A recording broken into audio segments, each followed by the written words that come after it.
Hi, this is Dennis with Second Chance Tackle. We're continuing on our series that focuses on upgrading fishing reels to ceramic bearings. We're trying to see if they make a difference, how much of a difference they make, and well, if it's a good upgrade to do. And we're working on all kinds of reels.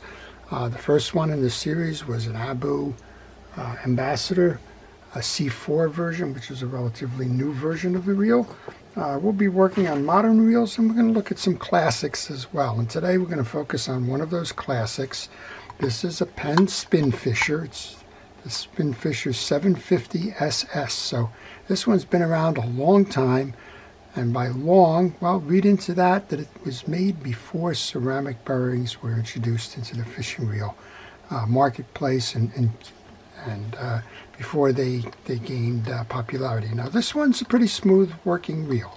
So we want to see, does it turn easier? Does it display any characteristics that say, wow, I really noticed the difference in that one? Or is it marginal in terms of feel? One of the things we do know is that steel bearings, particularly of this era, do rust. And if you are using steel bearings in a reel in the saltwater environment, the chances are is that they will degrade.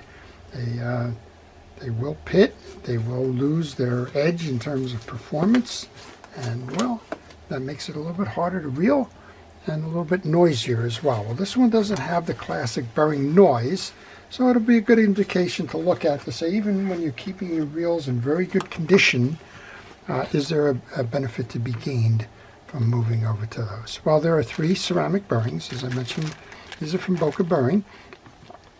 The advantages of the ceramic bearings are that they are essentially corrosion resistant.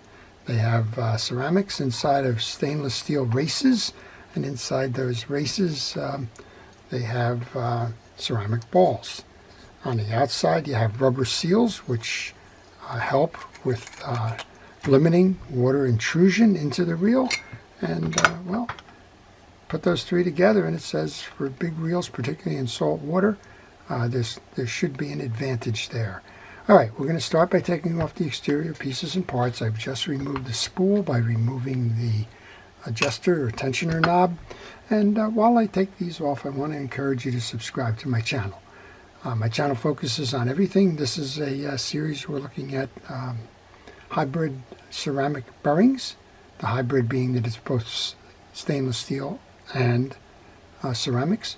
There are pure ceramic bearings out there. We haven't tested those. We don't intend to test those. But the hybrids, well, that's the ones you're most commonly going to have as a potential upgrade to your reel. So we've taken off the spool. We'll service the spool in a little bit. We are going to remove the 3 side plate screws. And this mat here, in case you're wondering, yep, came from Boca Bearings. It's a rubber mat. It's a no-slip mat. It does have some indentations on the sides that enable you to put pieces and parts there if you don't use a parts tray and if you're looking for a way to organize your parts as you remove them. I always encourage you to have that system and know what you're going to do with them before you start taking them off.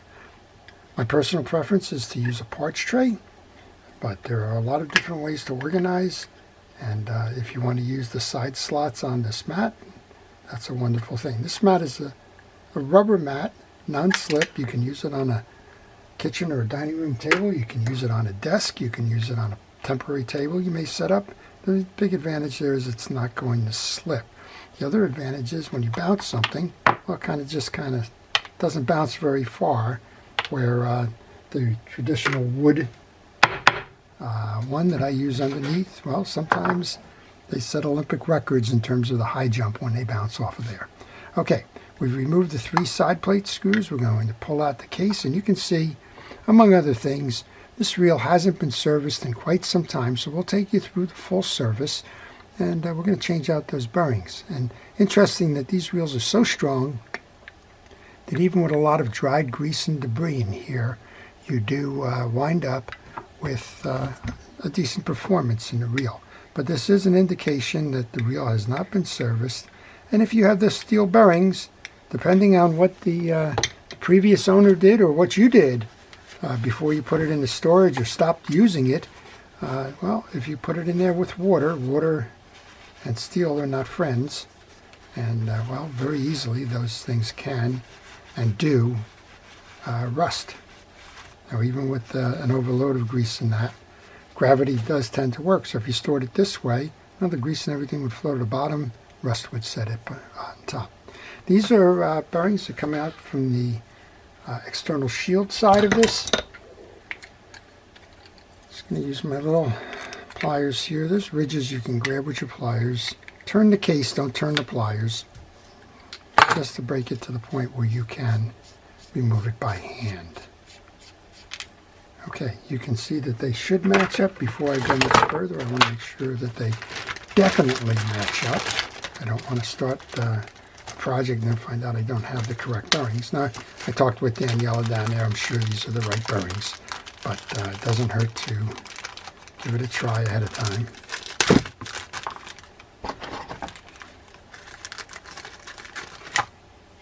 So the advantages of these, well, next time, or the only time that you replace these, should be the last time you ever replace the bearings.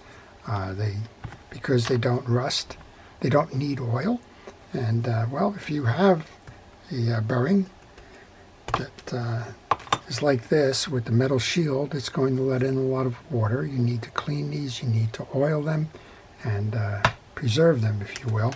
With the hybrid bearing, not so much the case. Well, how much easier can it be? We just push that bearing out from the one side, take this, snap it back in from the other side, make sure that it's flush with your case, and one down with two more to go. All right. I want to remove the top end. We have a bearing that's sitting up there, and I think at some point here I'm going to take that beautiful mat and move it over to the side, because one of the things I do that probably won't be very good for the showing that mat off there is I spray down these parts, clean them up, and I like to do that on that wooden piece because the wood is well, actually wood likes oil, right? So there you go. Helps to fill its pores and keep it nice and fresh, and also it's an easy cleanup for me. It's funny, I was just cleaning up my bench. Yeah, I do that occasionally. I know some folks that kind of visit my shop wonder how I know where everything is and why the thing is a little bit more cluttered than you see on camera. Well, that's just me. I'm kind of organized chaos. I know where things are, and I don't go to the extremes here. All right, I'm going to just remove this. We'll come back in a little bit with that mat. Okay, I'm going to take a paper towel, bring that over. We've just removed the two screws that hold the axle shaft in. I'm going to pull up on that axle shaft. When you do that, make sure you do just what I did. Feel through this. Make sure that it's a nice, even slide coming up through that pinion gear. If you're having a hard time pulling that out, it means that your axle shaft is bent, and that clearly impacts performance, if you can even get it to perform. All right, on this side, on this model, and you need to check on all of the models that you're working on, there is a screw that goes through this bearing and is holding your main gear in place. So don't assume because you got a cover on here that there's nothing on the other side of it. It happens on this reel. It happens on a lot of Daiwa and Shimano reels as well, so pay attention there. You can't simply pull up on that if you were struggling trying to get that main gear out and you just decided you were going to try and use some leverage or brute force. Well, you're out of luck here, right? All right. Make sure that you match that screw to the screwdriver. I happen to have one very big screwdriver here where that should make the difference. We're a little bit short on that. This one's giving me a little trouble, so what I want to do is I want to come in here, spray this down with some penetrating oil, and let it seep for just a second here. I did get a little bit of a turn, as you probably noticed, but I don't want to go too aggressive without putting some more in there to kind of help. So we'll just continue. There we go, that's loosening it up now. All right, while we're doing this, I want to encourage you to do a couple of things as you're working on these reels. One of those things is to make sure that you take pictures along the way. I have to hold that back side of the gear because it's spinning it. Take pictures along the way. Be patient, don't force anything. There are solutions to it, like just keep using that penetrating oil to soak through those threads. You will get there, but take the pictures, that way you'll know how the reel was before you started removing the pieces and parts. You'll have a reference point in that case to show you just where they belong when it becomes time to reassemble. You can see why I wear that protective glove. The crosswind block fell out. We'll clean that up in just a moment. We should be able to remove the main gear from that bearing now. We have our back end oscillation gear. And, well, we got two things to do here. One is the old cleanup in aisle 7. And we want to remove the top end of this because there's one more gear up there. We'll also show you the way that the anti-reverse system is set up. Explain a little bit about this rotor because it's always fun to try and get this rotor back on. You can see we have a hectagonal anti-reverse cog here. Hectagonal on the bottom here. Meshing those in, always fun. We'll leave that for later. Okay, we might be able to get this off. This has the old style finger anti-reverse, and well, it's well, that old style is always fun. I'm going to take it out this way just to remove the cog. Now I'm going to remove that anti-reverse. You want to notice the orientation on this dog because that's the way it's going to have to go back in. And we'll show you a little bit here about the fit to that.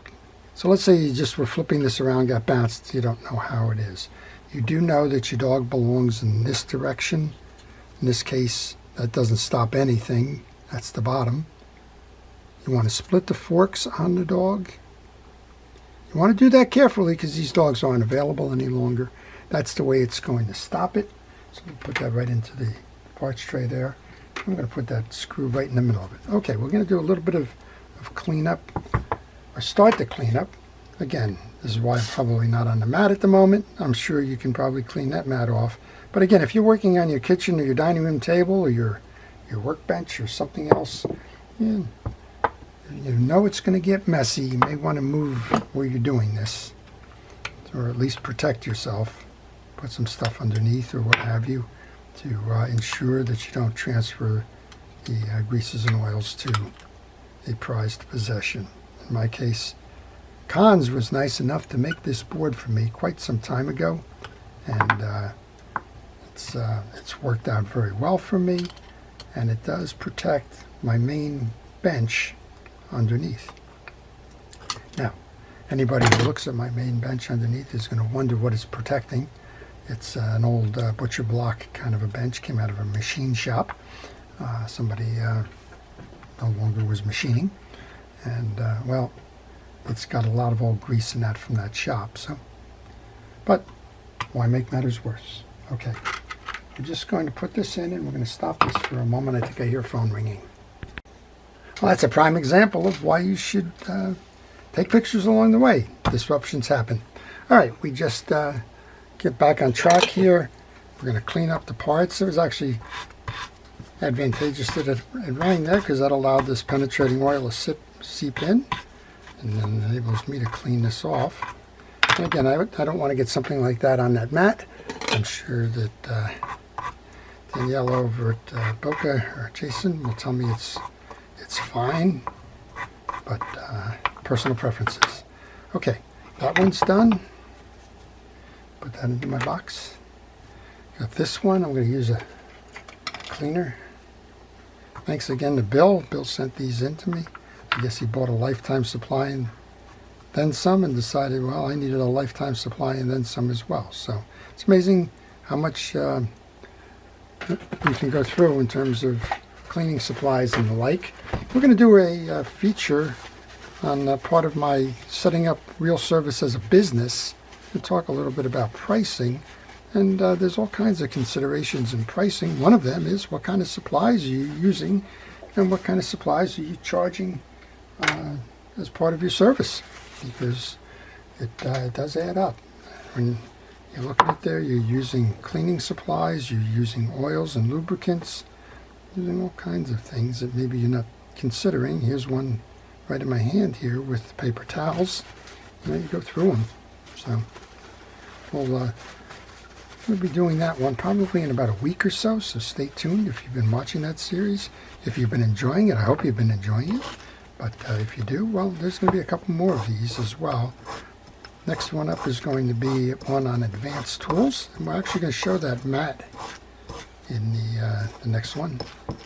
Actually, we may be posting that before you're watching this one, but regardless, we will be featuring that mat, and we'll be talking a little bit about some of the other tools that are not quite indispensable, but let's just say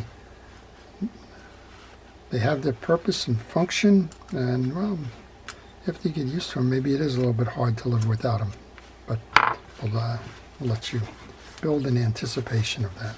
Okay, there's your main gear. Beautiful brass main gear. You don't find them like that anymore. I know I'm starting to sound my age, right? All right. Okay, we should, fingers crossed, with any luck, we should be able to pull this out. Ah, we got a good one. All right, we're going to do the same thing here. We're going to soak the case now that everything is out of there. We'll do the cleanup in the case. Now on this has got what I call a bang bail feature. It's going to ram the side of the case right here. It's going to ram against that to close it. So you just want to make sure that it closes nice and easy. There's only a little V-shaped spring on this side. So when you bang it, there's a spring assist. You saw underneath here with that hex nut, there is no triple lever going on there. So all you need to do is oil it and make sure that it's running fine. Now, if you've had the reel in the surf and you've dunked the reel or whatever, and you think that there's some sand and dirt and debris inside there, then certainly you might want to remove that little stainless steel side plate there, give you access into the inners of that bail spring, clean all of that stuff out. But right now I'm not seeing any indication at all that this reel was even fished in salt water, no less beat up in the surf. All right, okay. So we're pretty much cleaned up on this now. I'll just use that paper towel one more time to get there. Now on some of your reels, some of those Spinfisher reels that you're working on, you may need to remove this swing arm that's going to control your anti-reverse dog. If you have to do that to get the main gear out, then just be aware that you need to do that. Okay, this one is a fun featured reel. It has two things. It has the anti-reverse dog, which is silent, and if you want to click-clack, well, you switch this over, and this will spring back and forth. Now, it's nice that I just did that because this needs a little bit of oil. I guess it's been run without being switched over. So that penetrating oil, just work it back and forth a couple of times. You'll see that it starts to loosen up. Okay, very good. We'll play with that in a little while. All right, two things I want to do. Again, I need to get this out of here. One of the ways to do it is to set that over a vise with lips. Another way to do it is to use something like this. Use a pliers where you're on both sides of the case so that you give yourself some room to push it through.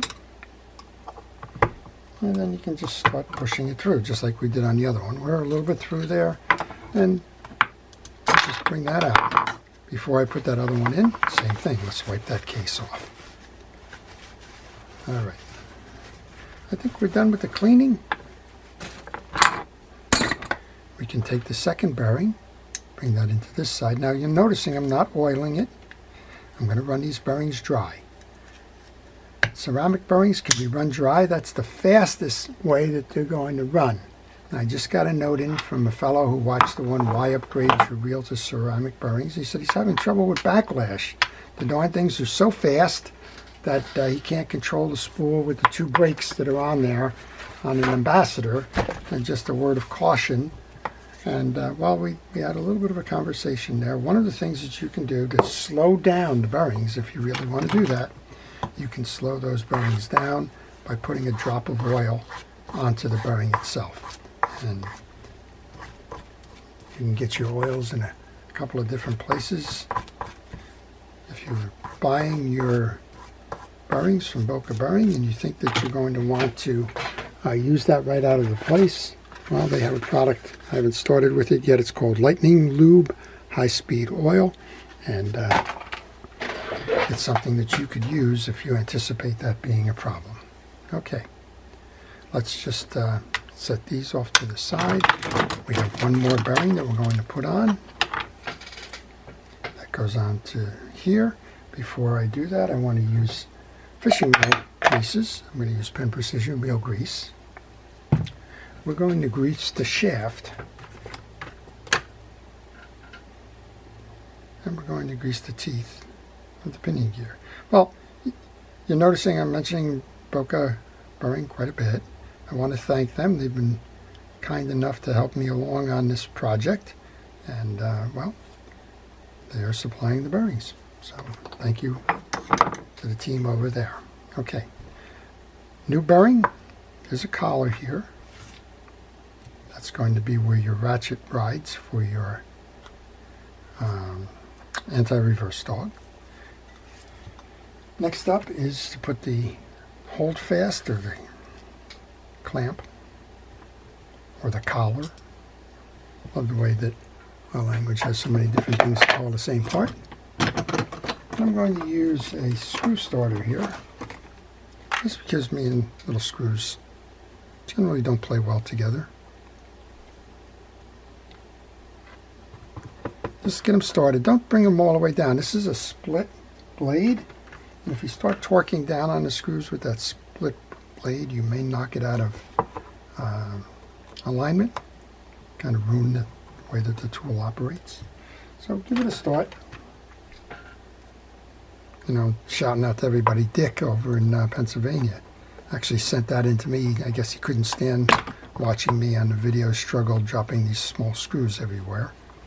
So thank you, Dick. Okay, we're pretty much done with the top. I'm just going to back this screw off a little bit if I can. This is one of those screws where it's been sitting along. I just want to make sure that we get the oil on that little swing nut there. Again, this is the anti-reverse dog that's going to be making the noise. Yeah, now you can see how we've loosened that up. I've just used penetrating oil. Generally, I don't use penetrating oil as a lubricant, but in this case, it's one of those things that just seems to merit it. Okay, let's rebuild the reel. We've cleaned off our oscillation gear. We've used that penetrating oil. We've used the brush. And now we're going to just re-grease. Check the teeth. Make sure that they're all uniform and clean. A healthy dose. This is going to be driven by the gear on the back of the main gear. So that main gear's got 2 gears on it. One drives the pinion gear, the other is going to drive this oscillation gear. When you put that in, make sure you rotate it so that the stud is in the down position. Now we can go ahead and do 2 things. We want to grease up our crosswind block, or oscillation block, depending on what you want to call it. Then we can grease that main gear. So again, the big gear is going to drive the pinion gear, the front of the gear, if you will. The back side of it, you can notice this one has the smaller teeth. That's going to drive the oscillation gear. You can see why these reels are so well appreciated and treasured for those that own them. It's just one of these reels that just keeps on fishing. High quality materials, great design, built to last. Okay.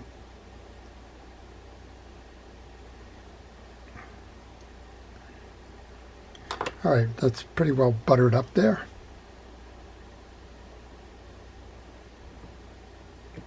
And I'm pretty sure when I go to do this, I'm going to drop everything. So let's go put this cog back in. Probably jumped the gun in terms of putting the other pieces back in there. Just have to hold them tight. Actually, I can hold the one with the screw if I chose to do that. All right, your next piece in is your anti-reverse dog. I'm going to use that screw starter again for this. It's a time saver. I do struggle with these parts. So now that has 2 collars on it, so make sure you don't stop there. You need to align the hole inside the dog and then continue to tighten down on that.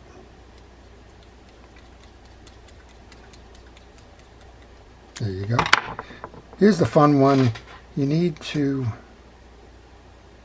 kind of center this. Now, keeping this dog in that position, the click-click dog, seems to help in terms of centering it. Don't put that on yet. Inside that you have the circle. What you want to do is find a point. The point is kind of like right, well, there's 6 points, right? But find one of them. Search for a point on your ratchet.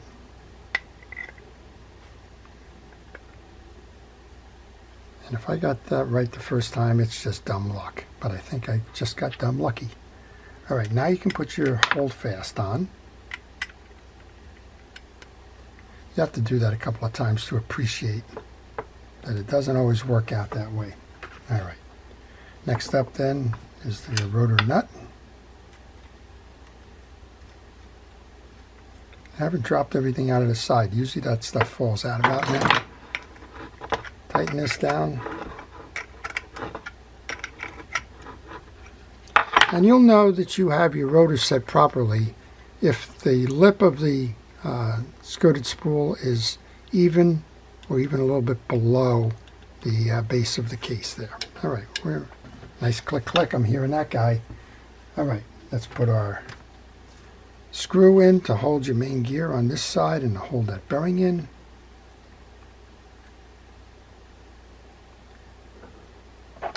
Drop of oil on that main gear will help it to ease itself through. You saw the issues we had in terms of bringing that out. And you can see we're kind of turning that main gear right now, but we are gaining on this. We can actually put that cap on now.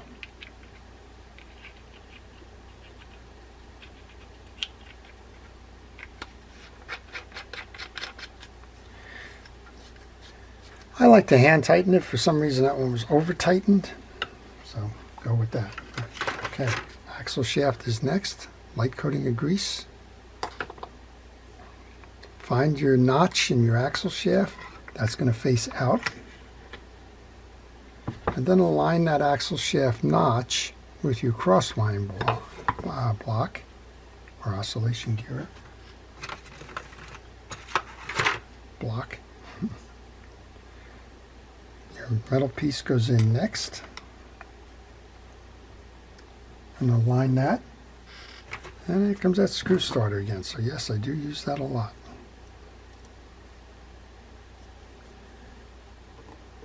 All right. Again, don't tighten them down all the way. Just get them started. And once you have them started, back off. Use a traditional screwdriver to finish the tightening. Okay. Wipe that down.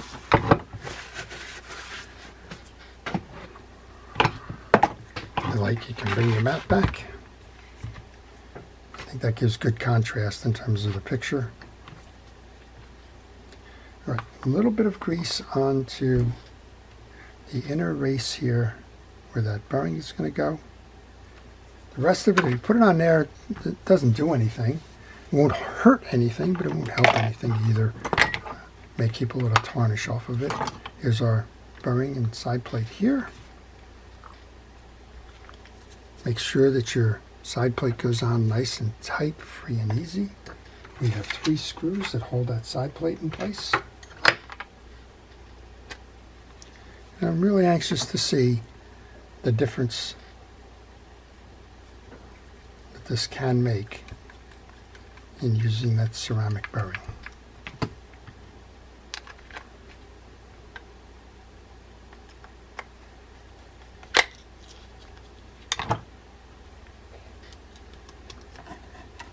You should match your screwdriver blade to the slot in the case. I'm not seeing the other screwdriver. My mislock. Oh well, find it sometime. Just be careful that you don't butterfly the screws if you're using one that's slightly undersized. Okay, one. Here's the other two. Tighten this. There it is right here. I knew where I had that. Alright. Bring that one down.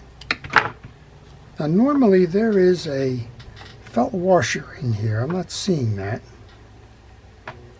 I'm checking my bearings that I took out. I don't see it. It's one that you would normally put some oil on. So I think on the next trip to the parts ordering, I will go get one of them for these. Right now that's holding that bearing in tight. And let's put that handle on.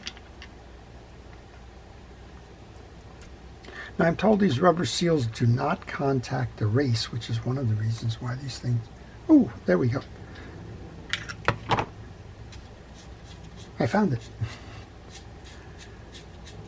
Rambling man, I guess, huh? All right, there we go. Here's our little piece. I'm going to run that dry. Actually, that can go in through the front. I'm going to run that dry because oil will slow the bearings. So let's leave it dry. That'll go in here. See that? Put that in a parts tray. That parts tray will remind you if you've forgotten any of the pieces and parts. All right, let's bring this in. Tighten that down. There's an oil port on your handle knob. If you can get it to work, oil the knob. Let's go over and service our drag stack. These should have HT100s in it. I'm hoping they do. I guess we'll see. All right, there's a ring here. It's an inner ring. You saw that I used a pick to pull that out. And we'll pull, yes, we have the HT100s in here. That's all good. Because these things are normally used in the surf, you do want to get in here and service these. And these are kind of stuck below. You can see we've kind of got them encrusted here. So you do want to make sure you get them out. And then you do want to make sure you see the sequence to that because they are different. This one is a Teflon washer which goes below. All right, we're trying to keep the stuff off from that, but it doesn't look like I'm being very successful with that. There's a light spray you want to put in here because there is some salt and debris in here. So let's get that out. Again, I'm going to use the penetrating oil to clean that up. Make sure that that dirt and debris is out of here because you don't want it clogging your gears. All right, I'm also going to take a kitchen scrubby and some rod and wheel cleaner. While I have that out, it's always a good time to clean that upper bowl of the film and the like that accumulates on there. Make it nice and shiny. And then let's grab those washers. First step, the Teflon washer. Does not get lubricated. Now, optional on the HT100s, because this is grabbed some of that, I think we'll go ahead and use some grease on that. I'm going to dip it into some dry grease. It's Cal's Universal Dry Grease. If you don't have that, you don't need it. You can use the regular Penn fishing wheel grease if you like, or you can run these dry. These have been run dry for a long time. They stuck together, so I just want to give them a little bit more slip. And these are semi-permeable, so it will take some of the grease inside to keep the dry washer fresh and from drying out. You have a hex, octagonal metal gear here, or metal washer. That's the middle one. On some reels, it's an eared washer. On this one, it's a hex. Here's your last one of the drag washers. All of those have been greased. Top washer is the round one with the rectangular center called a keyed washer. And get that clip that you used, find the groove, run that through and bring that down. Make sure that that clip, which is a retention clip, goes inside. All right. Bring that up to the best I can. I'm going to get that little scrubby. It's an opportunity to clean the spool out now. Black and gold. Beautiful series. Okay, we can put our spool back on.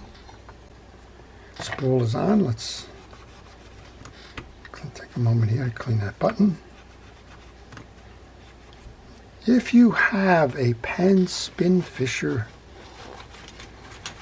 reel, older variety, and you cannot get the button because they've been discontinued, not available any longer in stock, you may want to know that Cortez Conversion has the buttons.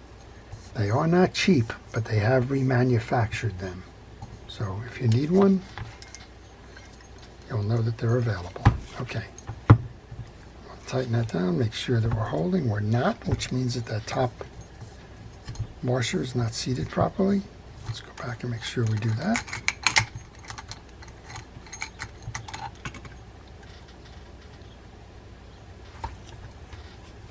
And this happens with the old reels from time to time. Just make sure that you, well, here's a little trick for you.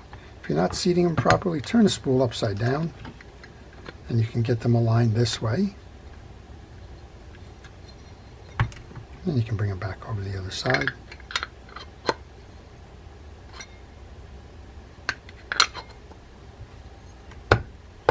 There you go. Now we got it.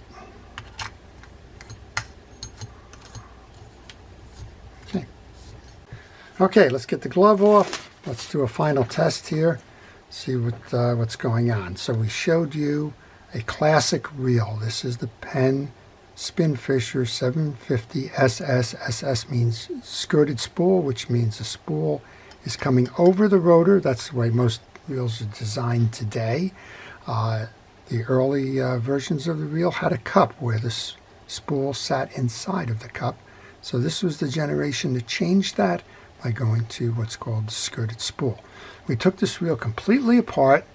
We showed you where the bearings were, how to remove those, how to replace them, how to clean and service the reel in its entirety, including noting that the bail up here is what I call the bang bail. It'll come over here, hit that stud, and flip it back over. And, well, let's give it a test. What a beautiful looking reel. Now it's got 3 brand new bearings inside of it. They're the hybrid ceramics. Let's see what's happening. Wow. It makes a difference. Wow. Nice and free and easy. You can't feel it, I'm sure. I can feel it. Nice and smooth operation. What this reel could be, what it should be. Of course, as we mentioned, these bearings were not available when Penn initially designed the reel, but it does make a difference, particularly if you're going to be in salt water and you're worried about the steel bearings corroding or rusting because of its use. Remember what we said, you got a clicker here. If you want that noise maker, now that's music to some people's ears and it's annoying as anything to others. I kind of happen to like that. All right, click that off. You're in silent mode, and this is one silent, smooth operating reel. You can flip the switch on the bottom, and you can backpedal the reel as well. What a nice reel. Okay, I hope you've enjoyed that. If you're considering doing the bearing upgrade, you now know how to do that.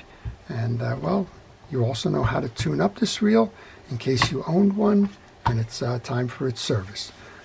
Before I leave, I want to thank our first responders, our police, fire, safety, rescue, everybody involved in keeping us out of harm's way. I do appreciate your efforts day in, day out in your career dedication.